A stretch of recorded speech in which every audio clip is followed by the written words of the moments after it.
Alright y'all, what is going on? Back with another video. Hopefully you guys are having a fantastic morning. It is Wednesday. Everything out here so far so good. Is alright. It's not too bad. Like I said, it's Wednesday. The week is almost over. I can't wait to get back to another weekend so I can relax and chill out. If you're out there working hard, that is great. If you're out there grinding, that's even better. If you're out there maintaining, that is the best. Keep maintaining, don't stop. With that being said, I want to talk about the Stop Killing Games movement. It is catching more steam. It is picking up more because we already talked about the Nicolas Stefano. I think I said his name right. Talked about him as he signed the petition, but now we got another VP of the EU Parliament out of Belgium not only signing, I think she signed, but I know she has a huge endorsement, which is probably more important than what Nicolas Stefano did. So we're going to talk about that really quick. If this is your first time here, welcome. I could be found on all the platforms that I got down in the description. Also, the Stop Killing Games initiative is down there. And we're going to get into this. All right. I think her name is Kathleen Van Bremt.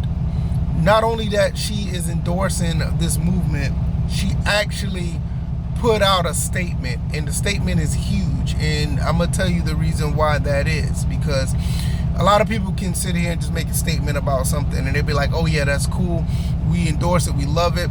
Kind of similar what Nicolas did, and he signed it, and he's endorsing. There's nothing to sneeze at. I mean, he's a VP of the parliament. That is a really big deal. But what Kathleen did, she had put a statement out that's actually speaking the language of the consumer. She's speaking the language of the customer. She's speaking the language of a gamer.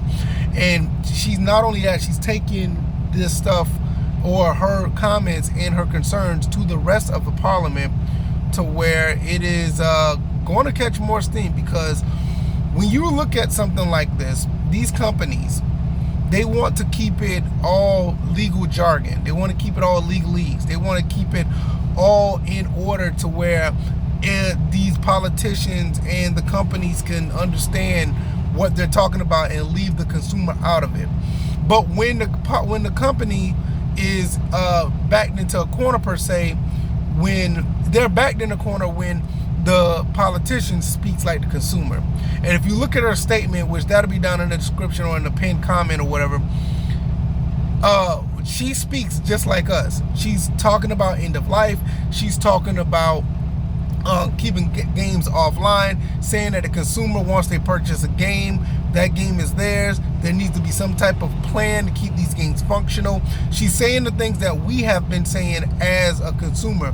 So where it kind of puts the company on notice already with the signature of what Nicolas Stefano did.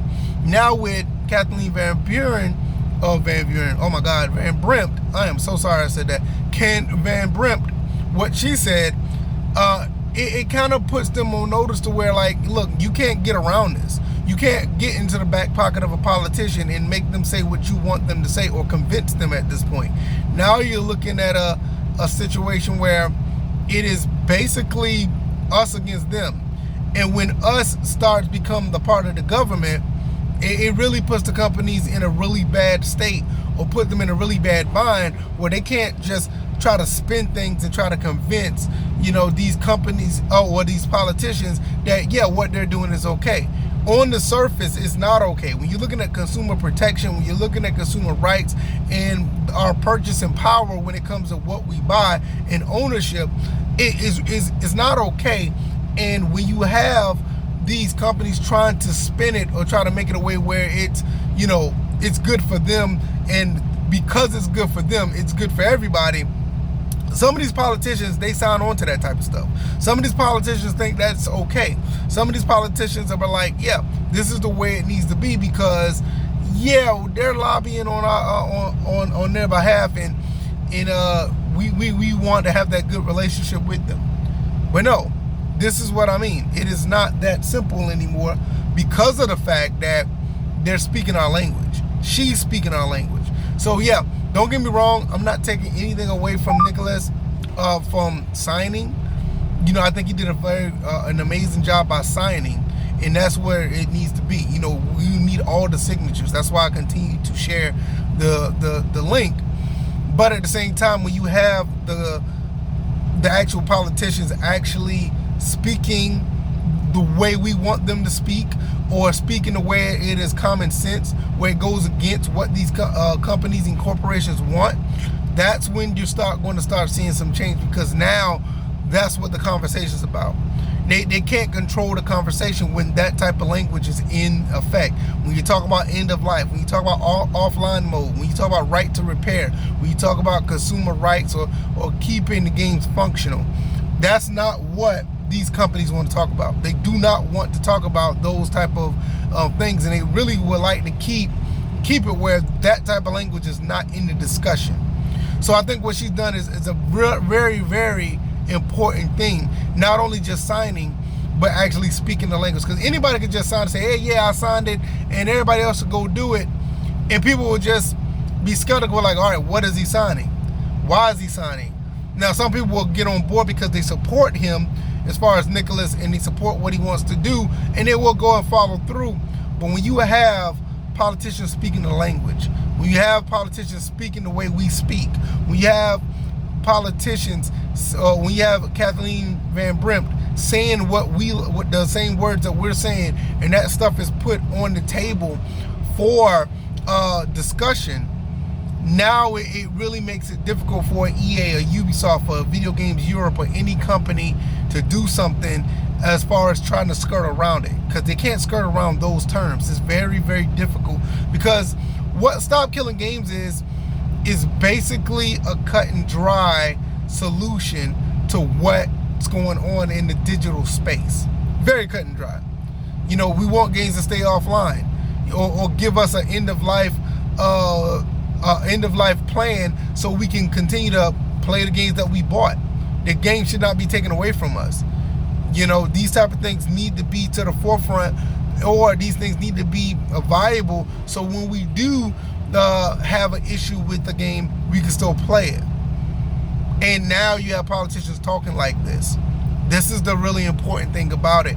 So hopefully this will work out. Hopefully everything will be good. It's going to take a while. Once they get the signatures, they got to validate the signatures and all that stuff. So everything's not going to happen like next month. We might not hear anything till like another 6 to 9 months, hell, maybe even a year. With that being said, we need to just continue to keep this thing going, keep it running, and keep talking to the politicians and see if we can get them to keep this to the forefront as well, so when it is up for debate, it'll still be fresh in everybody's mind and they know what's really going on. But shout out to Kathleen Van Brempt, shout out to Nicolas Stefano. You guys are awesome over there in Europe, and shout out to the European Parliament anyway. Those guys are doing, you know, they're doing something way better than what the United States do. I mean, this is why I said in the last video that, you know, not in the last video, but in the video before that, these legislators, man, especially in the States, man, they don't care about none of this type of stuff, man. Long as they're getting paid on the back end by these companies in some form or fashion, they'll say and do whatever they want to, you know, as far as protecting their jobs. But the Parliament and EU, man, you guys are making it happen. Really appreciate you guys. But I'm going to get up out of here. I got to get to work. Got to get on this road. And let me know what you guys think. All the links are down in the description. The comment or the statement is in the pinned section. Hopefully you guys check that stuff out. Let me know what you guys think. I'm going to get up out of here. Y'all be blessed. Peace.